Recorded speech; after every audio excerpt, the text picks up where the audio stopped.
Bonjour à tous, alors aujourd'hui j'ai choisi de vous parler de cet échantillon-ci que j'ai récupéré lors d'une de mes missions de terrain sur le Vésuve.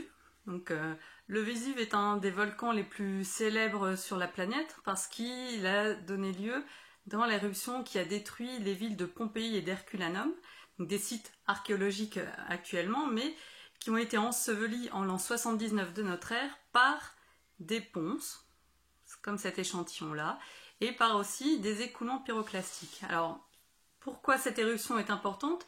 Elle est importante d'un point de vue historique parce que c'est la première éruption dont on a un récit vraiment du déroulé de l'éruption, parce que nous avons les écrits de Pline le Jeune qui écrivait à son oncle. Il était assez loin du volcan pour ne pas être touché, et donc il a pu nous laisser des traces du déroulé vraiment temporel de cette éruption. Donc c'est l'une des premières éruptions qui a été décrite, et également parce que c'est l'un des volcans les plus dangereux actuellement sur la planète, et le volcan qui a été le premier doté d'un observatoire volcanologique. Alors actuellement il y en a plusieurs de par le monde, mais le premier était à Naples, donc pour surveiller le Vésuve. Et donc si vous vous baladez dans le site de Pompéi, ou même tout autour du Vésuve finalement, ce volcan a connu de nombreuses éruptions explosives, donc des éruptions qui ont mis en place un panache qui peut atteindre des dizaines de kilomètres de hauteur, jusqu'à 40-45 km de hauteur, et qui a la forme un peu d'un champignon très vertical, et puis après qui s'étale en ombrelle, comme un parapluie. Et ce panache s'est mis en place parce que le magma qui remonte dans le conduit, à partir du réservoir, est assez visqueux et assez riche en gaz.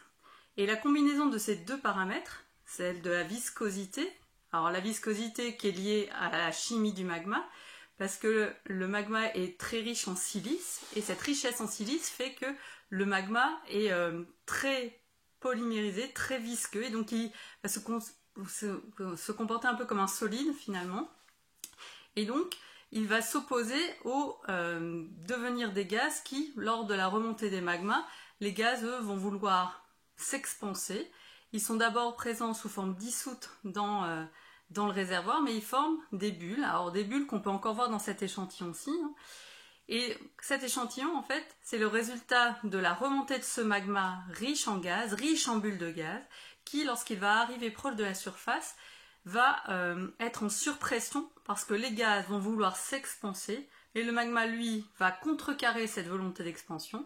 Et donc on aura ce qu'on appelle une mousse, un peu comme une mousse de savon finalement, mais instable, très surpressurisée. Et donc on va avoir une explosion de ce magma, une fragmentation qui va faire naître ce panache, finalement, ce jet de gaz et de fragments solides, et les fragments solides étant ces ponces. Donc ces ponces vont en fait retomber à partir du panache, et on va pouvoir les récolter donc tout autour du volcan. Et ces échantillons, c'est important parce qu'ils vont nous permettre, quand on va les analyser de manière géochimique, la composition qu'ils ont, de manière texturale aussi, de savoir la taille, la forme des bulles qui les composent. On va pouvoir ainsi remonter aux paramètres éruptifs, donc à savoir comment l'éruption s'est déroulée, pourquoi elle a été aussi explosive.